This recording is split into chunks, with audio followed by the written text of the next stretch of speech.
What's up? Ako nga pala si BT at nandito ngayon tayo sa BT Reaction and welcome to my channel, Tunay na Kritiko.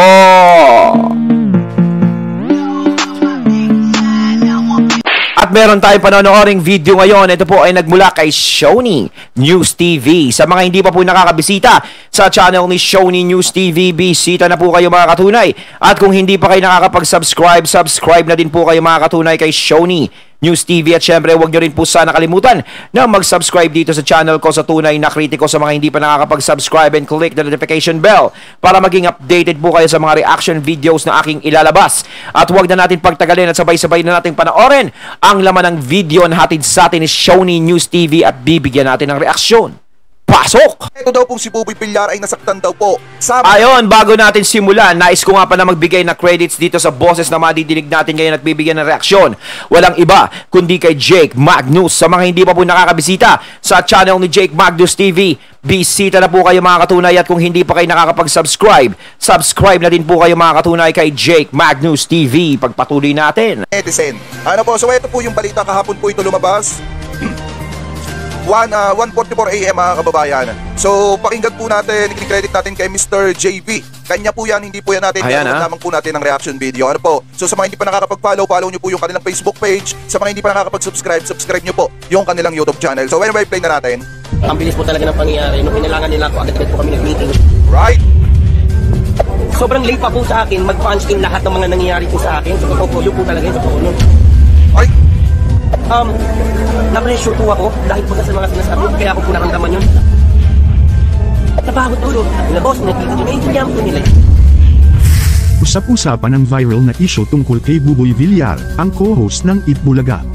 Kamakailan lang, naglabas si Nagbigay ba ng pahayag si Buboy patungkol dun sa patungkol dun sa pambabatikos na nangyari sa kanya? Ngayon ko lang ito nakita.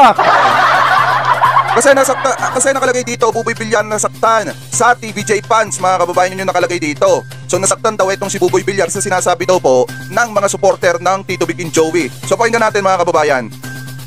Buboy ng kanyang mga damdamin, ukol sa mga patong-patong na kritisismo na kanilang natatanggap. Ano kaya ang mensahe na nais iparating ni Buboy Villar sa mga manunood, tungkol sa kanilang layunin bilang mga co-host sa Eat Bulaga? Hindi na natin patatagalin ito, magsimula na tayo, panoorin ang buong video. Kumusta mga idol, mayroon naman tayong bagong chika sa inyo. Bago yan, welcome sa channel ni Mr. JV. Isang mainit-init pa na balita tungkol kay Buboy Villar, isang kilalang komedyante at Eat Bulaga co-host, na hipilan na maglabas ng kanyang nararamdaman. Kamakailan lang pinag-uusapan sa social media ang kanyang pagpapahayag tungkol sa mga negatibong komento at panghuhusga ukol sa kanilang pagiging bahagi ng Eat Bulaga ng longest running noontime show sa GMA7. Matindi ang mga emosyon at saloobin ni Buboy Villar patungkol sa mga patuloy na kritisismo. Iniintindi niya na natural lang na makatanggap sila ng mga hindi magagandang salita, lalo na sa mga katulad nila na baguhan pa lamang sa pagiging host. Dahil sa pagmamahal ng mga legit The Barkads fans sa mga legendary trio, na sina Tito Soto, Vic Soto at Joey De Leon, ay hindi talaga maiiwasan na mabash ang mga host sa Tape Bulaga. Hindi may kakaila ni Buboy Villar. Hindi, ganito kasi yan mga kababayan Alam nyo ba kung bakit nababatikos yung mga host ng Tape Bulagta? Kasi kung tutusin mga kababayan, kaya sila nababatikos ay dahil nakikisali sila dun sa bangayan or dun sa hindi pagkakaunawaan mga kababayan ng TVJ at saka po ng Tape. Tama.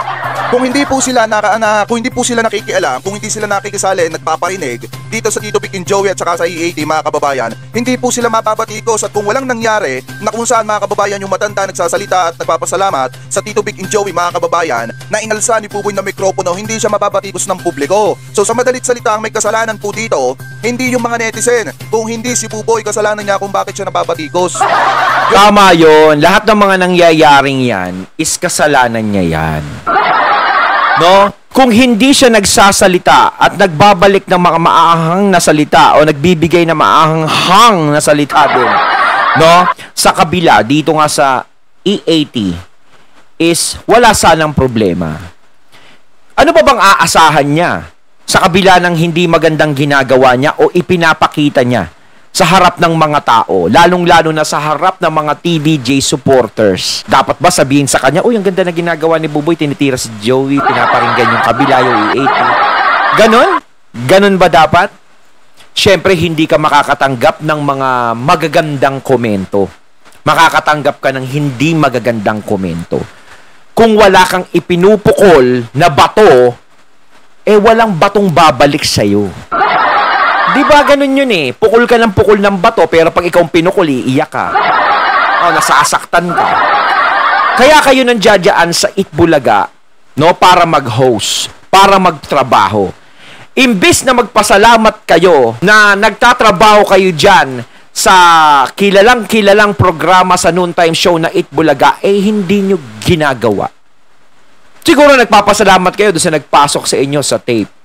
Nagpapasalamat kayo doon pinasok kayo sa Itbulaga. Pero alam nyo ba kung sino ang dapat yung pasalamatan dyan? Nang todo-todo, walang iba kundi ang TBJ. Dahil yung Itbulaga na yan, hindi tatagal yan kundi dahil sa TBJ. No? Hindi dahil sa tape kaya tumagal ang Itbulaga. Dahil sa TVJ yan. Dahil sinasabi ko, mulat noon pa, kahit maglabas ang tape ng milyon-milyon o bilyon-bilyong pondo dyan, kung hindi talaga tatangkilikin ang programang Itbulaga, hindi tatagal ng ilang dekada yan. 1 taon, 2 taon, 3 taon, sarado yan. Diba? Pero tumagal ng pagkahaba-habang panahon ang Itbulaga. Kaya nanatili ng ganyan yan. Hanggang sa umalis, hanggang sa mawala ang TBJ at ang legit Dabarkads, hanggang sa kayo na ang pumalit. Diba? Kumbaga karangalan na maging host kayo ng Itbulaga. Yes! Karangalan nyo yan. Dahil yan ang pinakamatinding noontime show noon. Hindi na ngayon. Na dapat nyo rin ipagpasalamat sa trio. At saka dapat nagbibigay respeto din kayo sa kanila. Hindi na kayo nakikisali dahil hindi kayo ang kalaban nila. Kung talagang gusto nyo lang magtrabaho, gawin nyo na lang ng maganda yung trabaho nyo. Gawin nyo na lang ng maayos. Lumabas na kayo sa gulo. No? Kaso ipinapasok nyo pa yung sarili nyo sa gulo. May nag-uutos ba o ganito, ganyan, ganyan? Kung may respeto kang tao, di ba ganito ang kasabihan? Kung gusto, may paraan. Kung ayaw, meron kang dahilan. Ibig sabihin, kung ayaw mong gawin yung inuutos sa'yo, may dahilan ka dahil sa respeto. Di ba? Tama ba ako yung sinasabi ko? Ganun na yun. Basta yun. Kung hindi kayo bumabato ng hindi maganda, walang mangyayaring ganyan. Labas kayo sa usapan. Hindi kayo malalait ng tao. Walang sasabihin sa inyong masasama ang tao. Kung nanatili kayong tahimik at nagkaroon kayo ng respeto sa TBJ. Po yun. Kaya pagpatuloy pa natin. Ang hirap na dulot ng mga negatibong komento sa kanilang pang-araw-araw na buhay. Sa isang interview, inamin niya na sa simula ay masakit para sa kanilang lahat ang mga panghihinayang, at parang ang init ng umaga ay nauuwi sa negatibong komento na kanilang natatanggap sa programa. Pero ito ay hindi nagpapababa sa loob ni Buboy Villar. Si Buboy ay nagpahayag din ng pangarap na tatagal pa sila sa pagiging co-host sa Itbulaga. Ito ay isang trabaho na kanilang inalok na kahit alam nila na maraming negative feedback sa kanilang programa. Sa kanyang puso, tila ba 1 taon na ang nakalipas sa loob ng 1 linggong kumakayod sila sa kanilang trabaho. Baka naman. Ito ay isang hamon na kanilang kinakaharap ng may tapang at determinasyon. Ngunit hindi lang kay Buboy ang epekto ng mga negatibong komento. Sinabi niya, si Betong Sumaya, isa sa kanilang mga co-host, ay isa sa mga sensitibo sa kanila at nagbabasa din ito ng mga comments mula sa live audience. Isa itong patunay na ang kanilang trabaho ay hindi biro, at kahit pa may nagmumula sa netizens na negatibo, sila ay patuloy na nagbibigay saya at tulong sa kanilang manunood. Sa kabila ng mga sakit at lungkot... Oy naman pala layunin nyo pagbibigay ng saya at tulong sa mga manonood, bakit sumasabaw pa kayo sa issue? Diba? Kung ikaw talaga, plano ko, magpasaya lang kami. No, paligayahin lang namin yung mga tao sa tanghalian. Bakit pa kayo nakikisabaw? Bakit pa kayo nagpaparinig sa kabila? Hindi nyo naman dapat ginagawa. Kanilang nararamdaman, hindi mawawala sa mga puso nila ang kanilang layunin na magbigay ng saya at tulong sa mga tao. Baka naman. Para kay Buboy Villar, kahit pa ang ilan ay mas inuuna ang pagpuna, ang importante ay ang kanilang pangarap na maghatid ng kasiyahan. Doon kasi sa ginagawa ni na Buboy sa G sa Gedli, wala naman kasing problema. Alam niyo, sa totoo lang mga kababayan, doon sa ginagawa ni Buboy ni Yorme, natutuwa pa tayo doon kasi may natutulungan po silang ibang tao. Ang problema lang kasi mga kababayan, katulad nung nakaraang araw, di ba wala namang problema magbigay kayo ng tulong. Ang problema lang kasi mga kababayan, doon sa ginawa ni Buboy at saka nitong si Yorme, may parinig sa EAT. Yun yung hindi nagugustuhan ng napakaraming netizen, kaya nababati ko sila at pinabalikan. At kung makikita nyo din mga kababayan, di ba, kada magpaparinig si Buboy Villar, automatic, hindi ang Tito Vic and Joey yung gumaganti pabalik, kung hindi yung mga netizen na nagmamahal dito sa Tito Vic and Joey.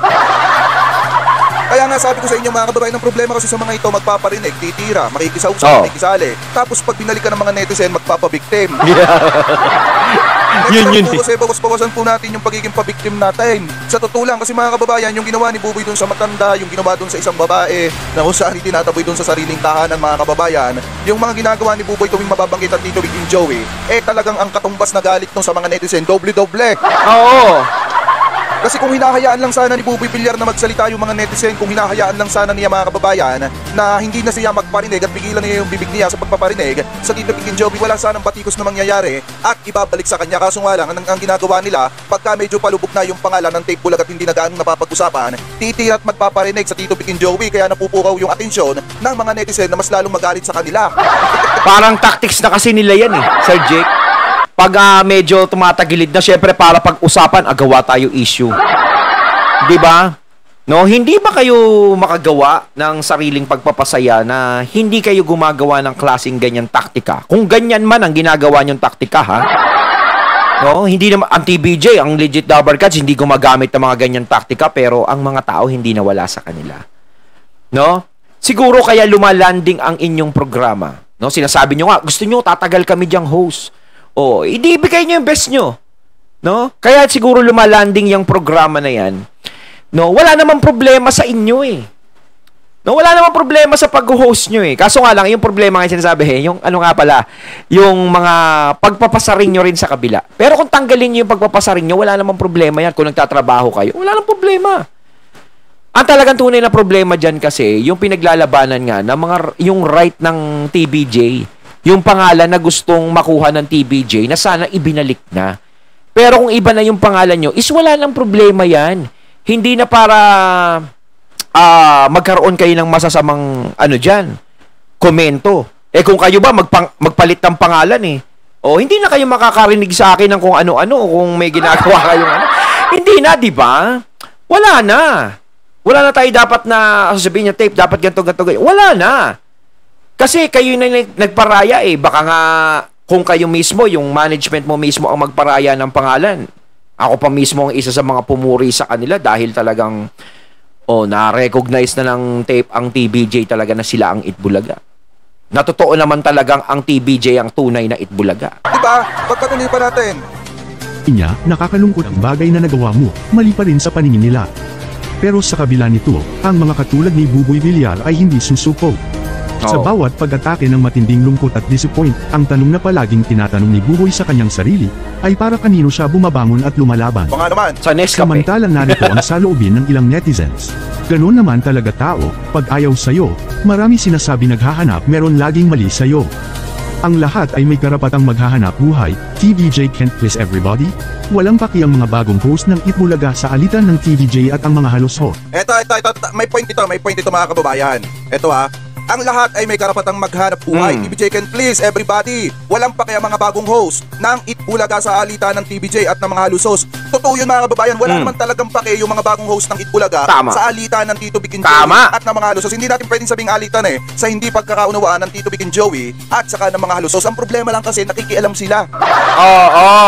Pumapasok sila. Sumasabaw. Yun yung problema. Pero kung talagang walang pakialam itong mga bagong host ng Itbulaga doon sa hindi pagkakaunawaan ng TVJ at saka ng Tape Incorporated, dapat hindi sila nakikisali para hindi sila napapalikan ng sambayan ng Pilipino. Nandun na tayo sa point na lahat may karapatang maghanap buhay. Punto por punto. Tama yun. Lahat may karapatang maghanap buhay. Yes! No, hindi hinahadlangan ng kahit sino ang inyong paghahanap buhay. Walang humahadlang sa ginagawa nyo.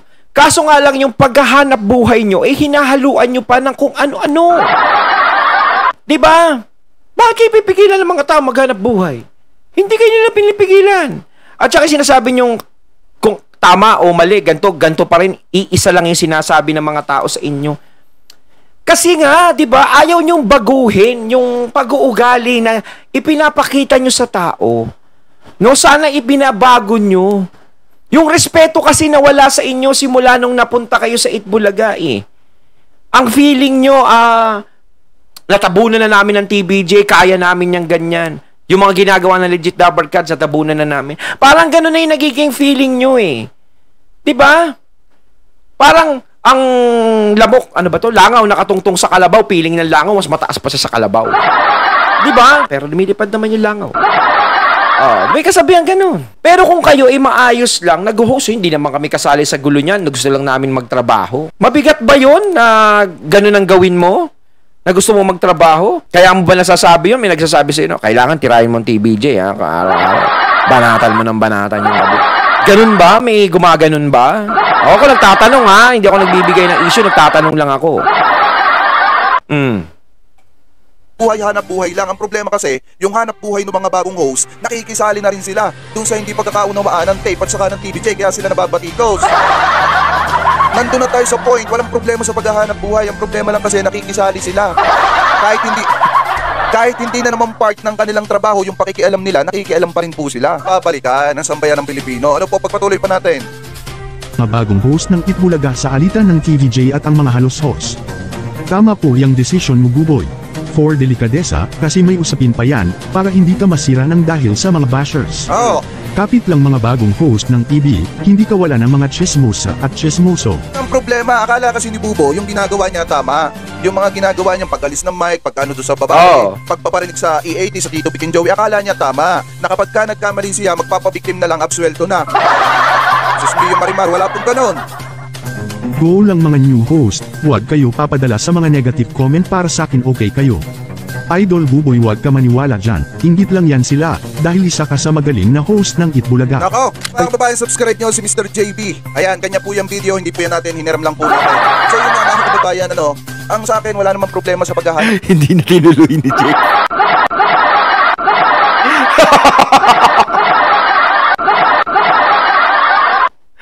Buhay, lahat tayo may karapatang maghanap buhay, lahat tayo may karapatang tumanggap ng mga yes. Ang problema lang kasi, kaya nagiging kontrobersiya or napapapasok sa issue itong mga bagong host ng Itbulaga dahil nga sa pakikialam nila at pakikisali nila sa bangayan ng may bangayan. Yes! Sa hindi pagkakaunawaan, tinatanggal nila problema at hindi pagkakaunawaan ng ibang tao, yun yung ginagawa nila. Baguhin nila yung style nila yun. At napapatikos ng sambayan ng Pilipino. Kung marunong lang sana sila, kung makukontrol lang sana nila yung kanilang sarili at hindi sila makikialam sa hindi pagkakaunawaan ng ibang tao, hindi sila mapapatikos. Kaso nga lang, kung tumigil na si Paulo, si Buboy, tira pa rin. Kaya napapatikos po si Buboy. Alam niyo ang problema, wala sa sambayan ng Pilipino. Parang si Buboy naging pain Wala sa mga netizen. Ang problema na kay Buboy, bakit? Kasi pinuprovoke niya yung mga netizen na mas lalong magalit sa kanya. Ayun, natating natunghayan ang video na nagbula kay Shoni News TV at syempre natunghayan din natin ang boses na yon na nagbula kay Jake Magnus. Kayo mga katunay, ano masasabi nyo tungkol dito? Comment lang po kayo sa comment box, no? Pagkakataon nyo naman yan kung ano masasabi nyo. So once again, I'm BT and I'm out. Peace!